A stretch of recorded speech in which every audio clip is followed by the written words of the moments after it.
Minggu ini kita akan masuk di bagian yang keempat dari seri khotbah The God of Miracles, Allah pembuat mujizat. Nah, di bagian keempat ini saya mau bagikan kepada saudara satu kunci untuk kita mengalami The God of Miracles, yaitu belajar mengikuti instruksi Tuhan.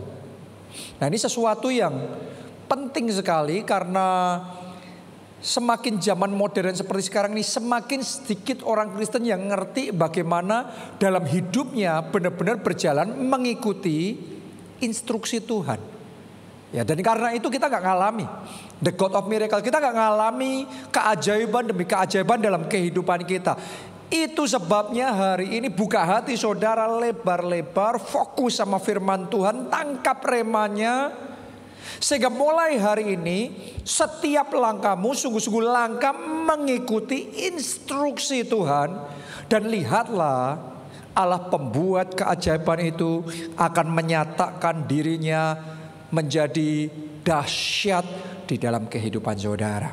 Oke, nah kita harus sadar ada perbedaan besar di dalam hidup kita, di dalam hidup orang-orang yang dalam hidupnya mengikuti instruksi Tuhan dibandingkan dengan berjalan sendiri tanpa Tuhan. Kita akan lihat dari dalam Alkitab ya, kisah Lot dan Abraham. Perbedaan cara hidup, cara mereka bergerak, cara mereka ambil keputusan, cara mereka berpikir nanti menentukan hasil akhir dari hidup mereka.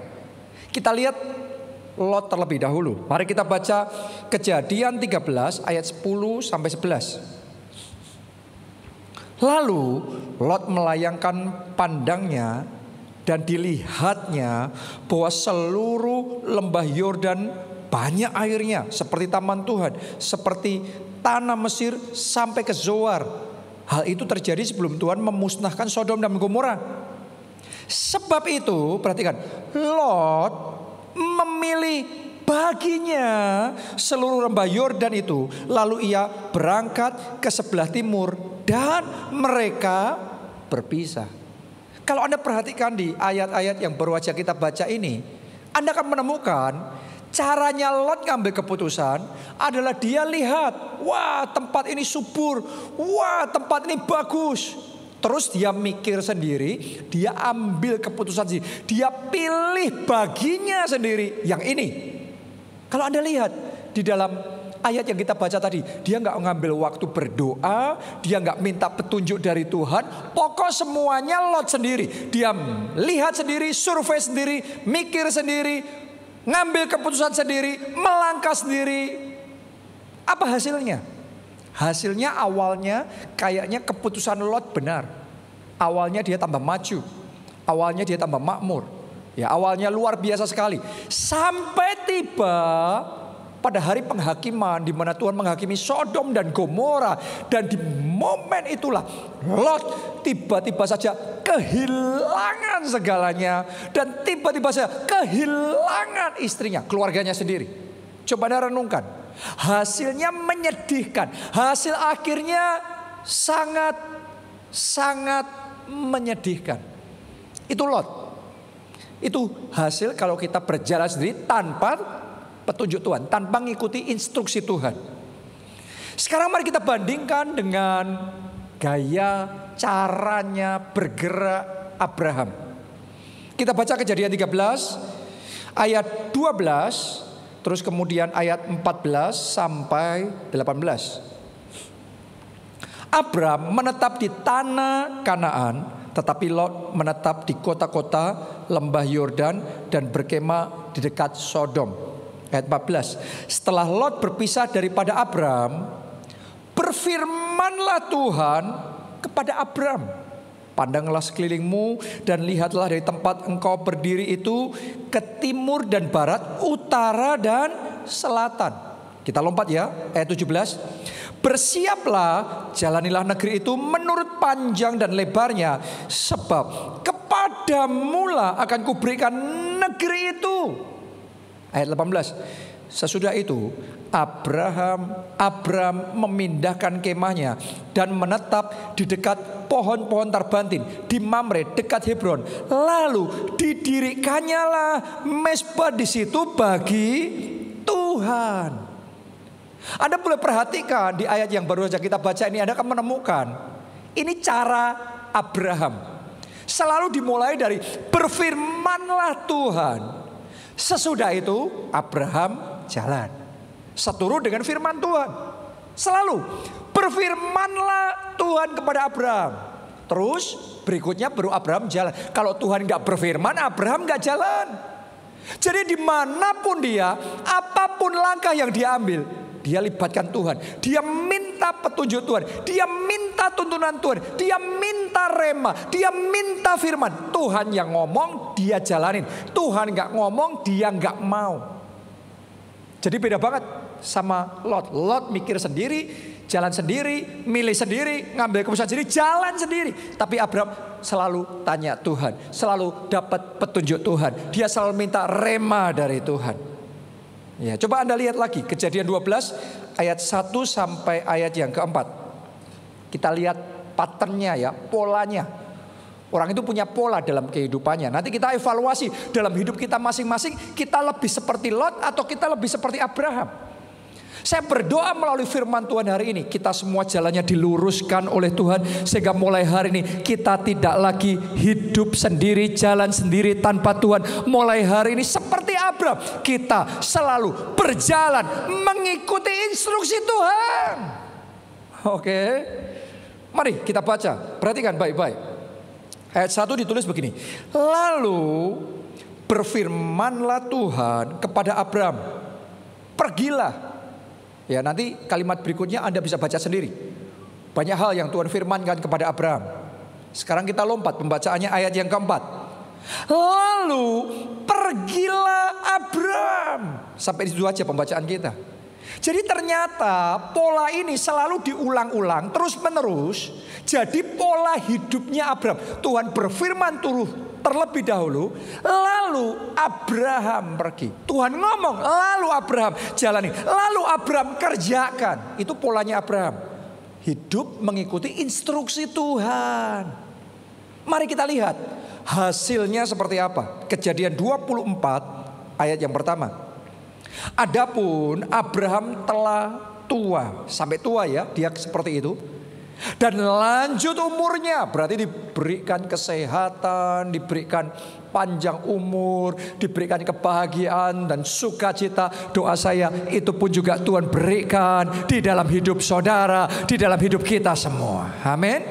Lanjutkan, serta diberkati Tuhan dalam segala hal. Oh, saya berdoa Anda juga diberkati Tuhan dalam segala hal. Keluargamu diberkati Tuhan, anak-anakmu, keturunanmu diberkati Tuhan, kesehatanmu diberkati Tuhan, pelayananmu diberkati Tuhan, pekerjaanmu, keuanganmu, masa depanmu diberkati oleh Tuhan. Oke, jadi awalnya hidup Abraham kayaknya biasa-biasa, tapi akhirnya luar biasa. Lot kebalikannya, awalnya keren, awalnya kayak benar, tapi akhirnya menyedihkan. Saya berdoa mulai hari ini kita semua berjalan mengikuti instruksi Tuhan. Oke, jangan sampai kita berjalan dengan pikiran kita sendiri. Karena kadang-kadang kalau nggak hati-hati, ada anak-anak Tuhan, orang-orang Kristen yang jalannya jalan sendiri tanpa Tuhan. Ya, berapa banyak saya mendengar orang Kristen yang ngomong, ya kita berdoa, tapi kalau Tuhan nggak bicara ya kita harus ngambil langkah sendiri. Saya mau ngomong sama saudara, Tuhan pasti bicara kepada kita. Kita perlu belajar untuk menantikan sampai Tuhan bicara kepada kita. Karena kalau saudara biasa akan melangkah tanpa Tuhan, tanya sebentar gak dapat jawaban, melangkah sendiri, melangkah, semuanya melangkah sendiri. Nanti hidup kita bisa jadi kering akhirnya. Dan Anda gak mau hidup yang seperti itu.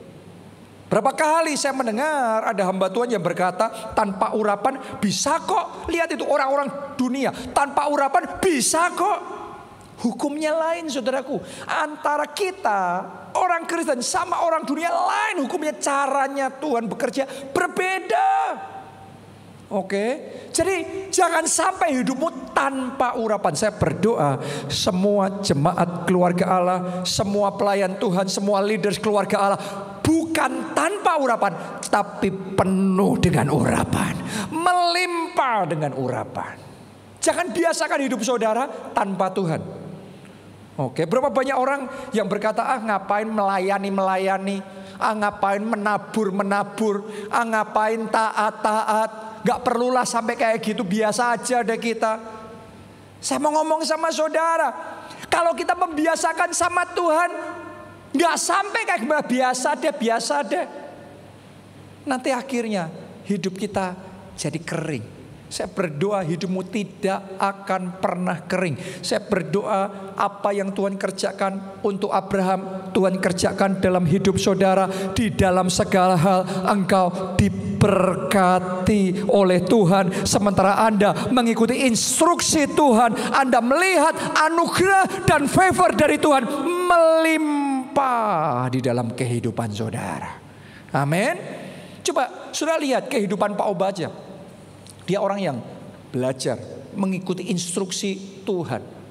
Dia jadi hamba Tuhan pun karena Tuhan yang ngomong. Tuhan yang panggil dia meninggalkan bisnisnya, meninggalkan perusahaannya, meninggalkan pabriknya untuk melayani Tuhan sepenuh waktu. Waktu dia melangkah dengan iman, mengikuti instruksi Tuhan, dibodoh-bodohin sama orang lain. Diomongin, kamu kalau jadi pendeta mau makan apa? Emangnya mau makan kursi gereja? Dan bla bla bla bla bla bla, macam-macam omongan. Tapi Pak Obadja tetap melangkah dengan iman. Tapi apa yang terjadi? Ternyata melangkah dengan iman mengikuti instruksi Tuhan itu tidak selalu langsung plus langsung maju. Kadang-kadang diizinkan juga ngalami yang namanya rintangan, ngalami yang namanya proses. Ketika Pak Obadja ngikuti pimpinan Tuhan jadi hamba Tuhan, perusahaannya bangkrut, habis. Coba Anda renungkan, Pak Obadja satu-satunya waktu itu ya, satu-satunya anak di keluarga itu, di keluarganya yang percaya sama Yesus, ikut Tuhan. Dan sekarang bukan cuma ikut Tuhan, tapi jadi hamba Tuhan. Dan setelah jadi hamba Tuhan, perusahaannya habis. Orang ngomong apa? Keluarga ngomong apa? Itu bukan masa yang mudah. Itu masa yang tidak gampang di dalam kehidupannya. Akan tetapi Pak Obadja terus menguatkan hatinya. Jalan ngikuti instruksi Tuhan. Apapun Tuhan ngomong, seberapapun sukarnya, seberapapun bayar harganya, seperti apapun komentar orang lain, terus jalan ngikuti tuntunan Tuhan. Saya berdoa itu juga komitmen saudara. Apapun yang terjadi, sekali Yesus, tetap Yesus, cinta Yesus sampai akhir hidup kita. Amin. Dan itu yang dilakukan oleh Pak Obadja. Dan tiba-tiba saja di momen yang tidak terduga, angin Roh Kudus mulai berhembus, Tuhan mulai bekerja, gereja mengalami terobosan, kemajuan mulai terjadi. Dan sejak saat itu terus kemajuan lagi, terobosan lagi, naik level lagi. Dan apa yang dialami oleh Abraham, itu yang terjadi dalam hidup Pak Obadja. Di dalam segala aspek hidupnya, di dalam segala hal, ia diberkati Tuhan. Ia penuh dengan anugerah dan kasih karunia Tuhan. Doa saya, anugerah dan kasih karunia Tuhan dalam hidup Bapak rohani kita ini diimpartasikan. Kita semua anak-anak rohania terima itu di dalam nama Tuhan Yesus. Itu kalau kita berjalan ngikuti instruksi Tuhan. Oke, pertanyaannya gimana caranya jalan hidup yang kayak gitu? Gimana caranya? Saya mulai. Yang pertama, sadari bahwa Tuhan adalah Tuhan yang menuntun umatnya. Banyak orang Kristen gak sadar loh, Tuhan itu mau menuntun, Tuhan itu mau ngajarin kita, Tuhan mau ngasih tahu keputusan yang ini, pasangan hidup yang ini, langkah yang ini harus kamu ambil. Kita pikir jadi orang Kristen itu ya cuma pokok minggu ke gereja, setelah itu pulang dan kemudian gak tahu. Hari biasa ya saya jalan sendiri, mikir sendiri, ngambil keputusan sendiri. No, Anda harus sadar, Allah yang kau sembah, the God miracles itu adalah Allah yang mau menuntun jalan hidup kita. Mazmur 103 ayat yang ke-7. Ia telah memperkenalkan jalan-jalannya kepada Musa, perbuatan-perbuatannya kepada orang Israel. Jadi ditulis ini Allah memperkenalkan jalan-jalannya. Jadi Tuhan itu punya jalan. Setiap orang itu punya jalannya, pemikirannya, langkahnya. Tapi Allah juga punya jalannya, langkahnya. Dan ia suka memperkenalkannya, mengajarkannya. Jalannya kayak gini loh. Caranya begini loh. Kamu ngambil keputusannya begini. Milihnya yang seperti. Cara mikirnya seperti ini loh. Allah kita tuh Allah yang kayak gitu. Yang mau memperkenalkan jalan-jalannya. Jadi mulai hari ini sadari Allah yang engkau ikuti. Tuhan yang engkau sembah. Tuhan yang mau menuntun setiap jalan hidupmu. Dulu saya belum sadar tentang hal itu. Sekalipun saya jadi gembala, saya memimpin gereja, tapi saya mikir sendiri, buat strategi sendiri, buat rencana sendiri, ambil keputusan sendiri, jalan sendiri. Akhirnya jadi kering dalam hidup saya. Sampai saya belajar bahwa Tuhan itu Tuhan yang mau menuntun kita. Dia mau berjalan bersama kita. Dia mau dekat sama kita seperti bapak sayang sama anaknya. Dia sayang sama kita, anak-anaknya. Dan dia mau mendidik kita. Dia mau mengajari kita. Sehingga akhirnya kita ada di dalam jalan kemenangan. Oke. Sejak saat itu cara saya memimpin gereja berubah. Saya tanya sama Tuhan. Saya sebentar minta petunjuk Tuhan. Saya banyak menantikan Tuhan. Saya nunggu rema dari Tuhan baru melangkah. Dapat rema baru melangkah. Tuhan ngomong baru melangkah. Dan di situ saya melihat bagaimana Allah bekerja dengan cara yang di luar pikiran dan bayangan saya. Dan Tuhan kerjakan perkara-perkara yang ajaib. Jadi mulai sekarang sadari Tuhan yang kau sembah, Tuhan yang mau memperkenalkan jalan-jalannya kepadamu. Bukan cuma kepada pendeta, bukan cuma kepada saya, bukan cuma kepada Abraham, tapi kepada kita semua pribadi, lepas pribadi. Boleh katakan amin, saudaraku. Yesaya 48 ayat 17 sampai 9. Saya 19. Beginilah firman Tuhan penebusmu yang maha kudus, Allah Israel. Akulah Tuhan Allahmu yang mengajar engkau tentang apa yang memberi faedah, yang menuntun engkau di jalan yang harus kau tempuh. Coba Anda renungkan itu. Jadi Tuhan tuh ngasih tahu kita jalan ini loh yang memberi faedah, yang menghasilkan keuntungan. Ini loh keputusan yang harus engkau tempuh. Jalurnya yang ini loh. Ketemu sama orang ini loh. Caranya begini loh. Itu Tuhan kita. Ayat 18, sekiranya engkau memperhatikan perintah-perintahku. Jadi harus memperhatikan. Kalau Anda nggak memperhatikan, nggak dapat, nggak ngerti jalan-jalannya Tuhan. Tuhan ngomong, sekiranya engkau memperhatikan perintah-perintahku, maka damai sejahteramu, angkat tangan saudaraku, damai sejahteramu akan seperti sungai yang tidak pernah kering, dan kebahagiaanmu akan terus berlimpah seperti gelombang-gelombang laut yang tidak pernah berhenti. Maka keturunanmu akan seperti pasir dan anak cucumu seperti kersik banyaknya. Nama mereka tidak akan dilenyapkan atau ditiadakan dari hadapanku. Oke. Jadi orang kalau mengikuti tuntunan Tuhan akan menikmati favor, grace yang unusual, yang tidak biasa, yang tidak dialami oleh orang-orang lain, tapi akan Anda alami dalam hidup saudara kalau saudara memperhatikan instruksi Tuhan. Kalau saudara pelajari Abraham punya anak Ishak, ternyata diturunkan juga jalan hidupnya. Tadi kita sudah baca Abraham tuh Allah berfirman, Abraham ngelakuin. Allah ngomong apa, Abraham baru jalan. Ishak juga ternyata seperti itu. Kita baca ya, Kejadian 26 ayat 1 sampai 2. Maka timbullah kelaparan di negeri itu. Saya lompat ya, ayat yang kedua. Lalu Tuhan menampakkan diri kepadanya serta berfirman. Waktu ada kelaparan, Tuhan menampakkan diri dan berfirman, ngasih petunjuk. Ayat 6, Lompat lagi ya, ayat 6. Tinggallah Ishak, jadi tinggallah Ishak di Gerar. Tuhan ngomong kamu jangan kemana-mana, kamu sini aja. Dan Ishak nurut, dia tinggal, dia tetap di situ. Lihat hasilnya, ayat 12.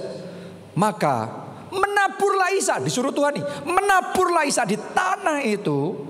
Dan dalam tahun itu juga ia mendapat hasil 100 kali lipat. Sebab ia diberkati Tuhan.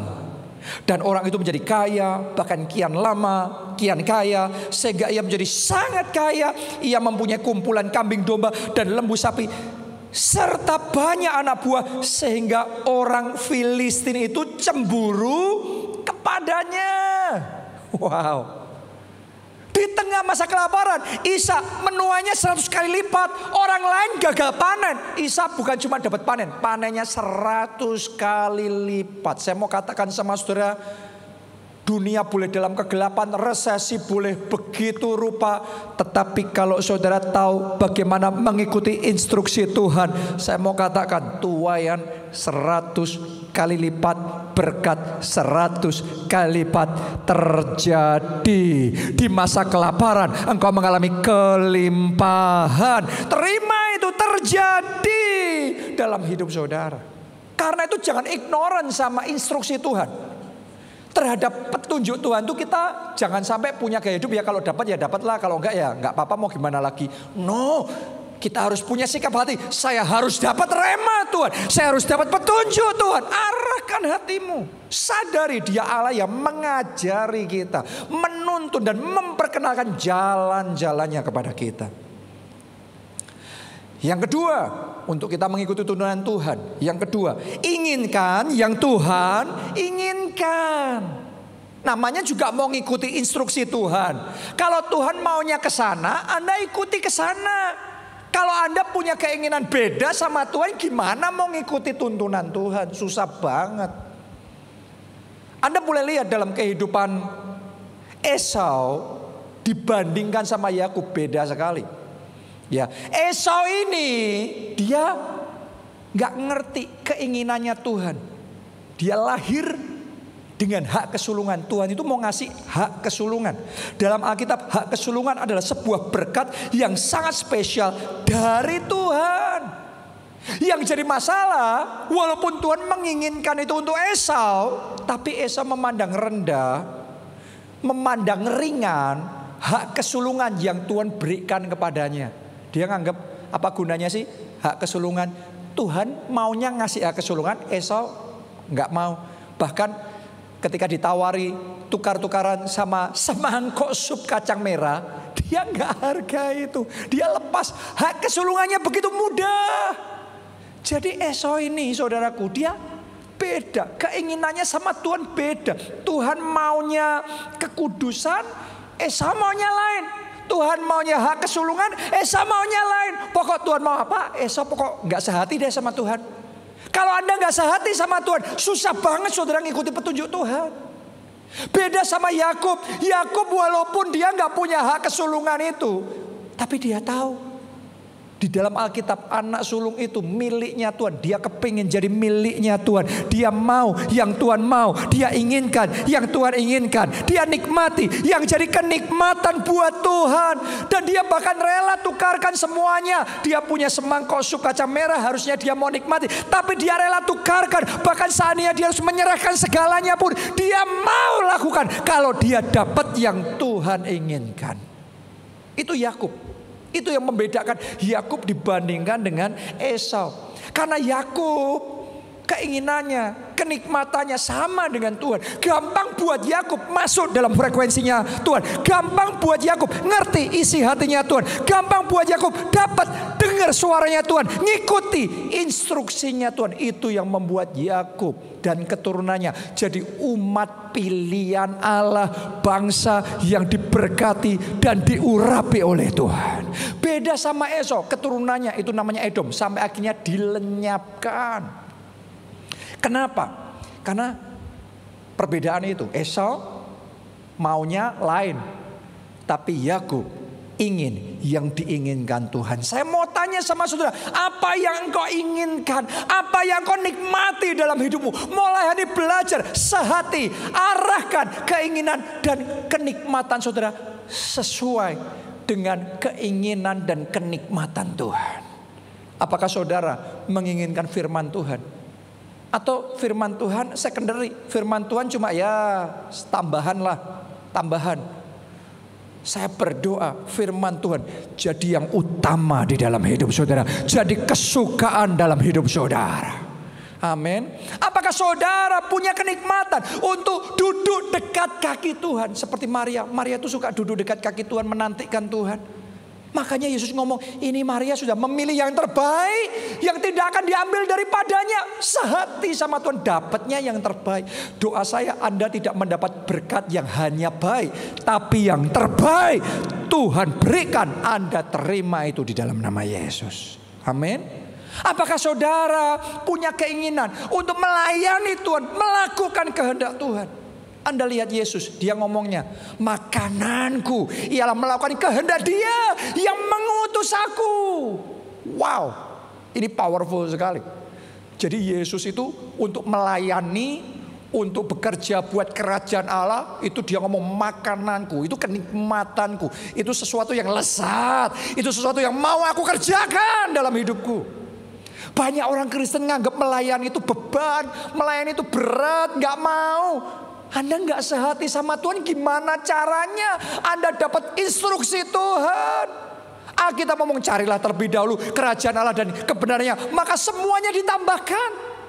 Itu keinginan Tuhan, tapi kita nggak ingin kerajaan Allah, nggak ingin firman Allah, nggak mau melayani Allah. Kita cuma diri sendiri. Gimana caranya kita ngikuti instruksi Tuhan?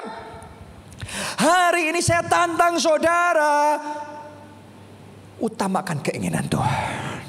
Saya tantang saudara, kerjakan pekerjaan Tuhan. Perluas kerajaan Allah, cari terlebih dahulu kerajaan Allah dan kebenarannya. Maka semuanya ditambahkan kepadamu. Amin. Itu yang kedua. Yang terakhir sekarang, yang ketiga. Kalau saudara mau mengikuti tuntunan Tuhan, mesti penuh Roh Kudus. Penuh Roh Kudus. Wahyu 1 ayat yang ke-10. Pada hari Tuhan, aku dikuasai oleh Roh. Saya ulangi sekali lagi, Anda renungkan kalimat ini. Pada hari Tuhan, aku dikuasai oleh Roh. Kalau saudara ngelihat ya di masyarakat ada momen tertentu orang ngomong itu kok kayak kesurupan ya. Kesurupan sama roh jahat. Karena tiba-tiba jadi kesetanan, jadi ngelakuin yang gak karu-karuan. Manusia tuh bisa kesurupan, kesetanan sama roh jahat. Tapi saudara dan saya juga bisa dikuasai oleh Roh. Roh Allah, Roh Kudus sendiri yang menguasai. Memenuhi kita begitu rupa. Mendominasi, mengambil alih hidup kita begitu rupa. Dan begitu Yohanes dikuasai Roh, Anda perhatikan apa yang terjadi. Dan aku mendengar dari belakangku suatu suara yang nyaring seperti bunyi sangkakala. Jadi dipenuhi Roh dulu, dikuasai Roh dulu, terus dia mendengar suara Tuhan. Banyak orang kepengen mendengar suara Tuhan. Saya mau ngomong sama saudara, buka hatimu, kepenuhan Roh Kudus terlebih dahulu sampai engkau dikuasai oleh Roh, maka otomatis telinga roh saudara akan terbuka untuk mulai mendengar suara Tuhan, mendengar tuntunan Tuhan. Nanti Anda akan diajari Tuhan, jalan ini yang harus engkau pilih, orang ini yang harus engkau temui, keputusan ini yang harus engkau buat. Jadi jalan hidupmu nggak mikir sendiri, buat rencana sendiri, ambil keputusan sendiri, tapi jalan hidupmu dikuasai Roh Kudus. Dengar suara Tuhan, dapat petunjuk Tuhan, diajari sama Tuhan. Nanti akan melihat perbedaan besar dalam hidup saudara. Saya ngalami dalam hidup saya, kalau ada situasi di mana saya kayak nggak tahu what to do, nggak ngerti apa yang harus saya lakukan, saya masuk dalam doa. Saya memuji Tuhan, saya menyembah Tuhan, saya doa, saya pasar, saya buka hati, saya minta Tuhan penuhi saya. Sampai roh saya ini dikobarkan begitu rupa. Sampai saya mengalami kepenuhan Roh Kudus terus. Dan begitu kepenuhan Roh Kudus sampai di titik tertentu, tidak bisa tidak. Telinga kita tiba-tiba akan terbuka. Tiba-tiba kita dapat petunjuk Tuhan. Tiba-tiba rema itu kita dapat nangkep kita. Ya ini yang Tuhan mau. Ya ini yang harus aku. Ya ini rema dari Tuhan. Begitu nangkep, saya kerjain. Terobosan terjadi. Jadi mulai sekarang buka hati saudara. Siapa di sini yang mau ngalami kepenuhan Roh Kudus? Siapa di tempat ini yang mau dikuasai Roh Kudus? Ayo bangkit berdiri saudara. Mari nyanyikan lagu ini. Angkat dua tangan saudara. Katakan berkaryalah Roh Kudus. Bekerjalah sekarang. Percaya kuasa-Mu tak pernah gagal, mengubah gelap menjadi terang. Berkaryalah Roh Kudus, penuhi tempat ini. Terima lawatanmu, penuhi hidupku, mujizat terjadi. Sekali lagi, berkaryalah Roh Kudus, bekerjalah sekarang. Percaya kuasa-Mu tak pernah gagal, mengubah gelap menjadi terang. Berkaryalah Roh Kudus, penuhi tempat ini, penuhi hati ini, hidup ini. Terima lawatan-Mu, mujizat terjadi sekarang. Kita baru saja belajar perbedaan kalau kita hidup jalan sendiri tanpa Tuhan dibandingkan ngikutin instruksi Tuhan.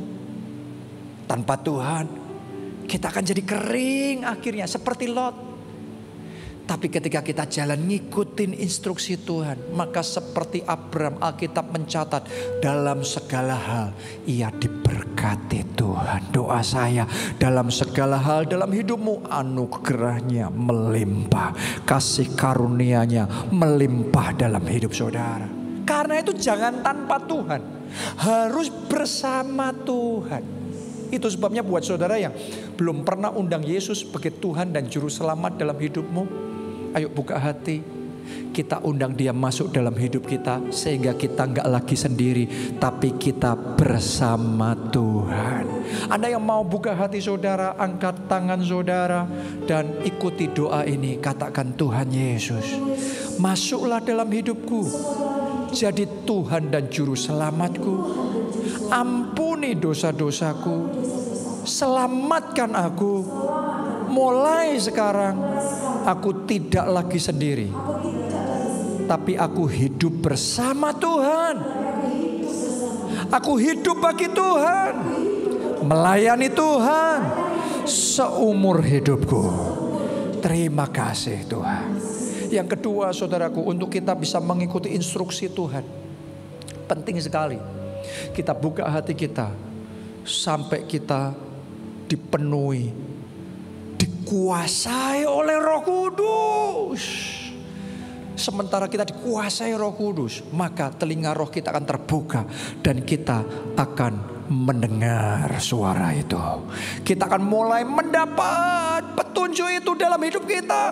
Siapa di sini yang mau hidup saudara bukan jalan sendiri, tapi ngikutin instruksi Tuhan. Siapa yang mau, Anda bisa dapat petunjuk, mendengar suara Tuhan.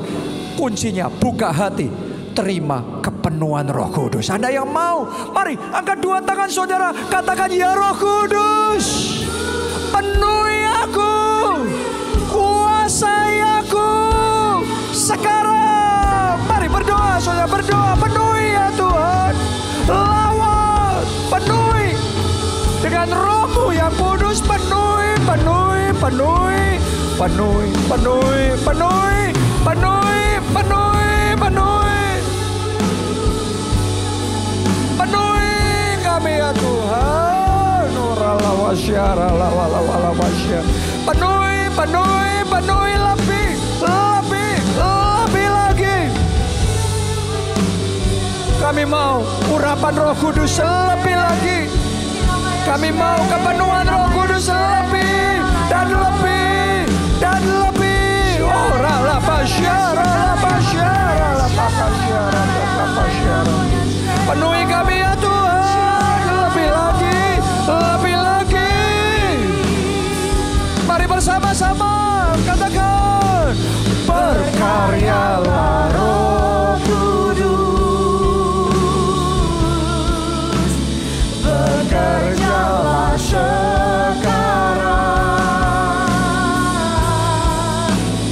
Ku percaya kuasa-Mu tak pernah gagal, mengubah gelap menjadi terang. Katakan, berkaryalah Roh Kudus, penuhi tempat ini. Ku terima lawatan-Mu, penuhi hidupku, mujizat terjadi sekarang. Ku terima lawatan-Mu, penuhi hidupku, mujizat terjadi sekarang. Haleluya. Mari angkat dua tangan dan aminkan berkat Tuhan ini. Diberkati saudara oleh Tuhan, diberkati keluargamu oleh Tuhan, diberkati studi dan pekerjaan saudara oleh Tuhan, diberkati kesehatan dan masa depan saudara oleh Tuhan, dan diberkatilah pertumbuhan rohani serta pelayanan saudara oleh Tuhan. Dalam anugerah Allah Bapa, cinta kasih Yesus Kristus, dan persekutuan dengan Roh Kudus sekarang sampai selama-lamanya. Mari bersama-sama kita katakan amin. Salam keluarga Allah, Tuhan Yesus memberkati.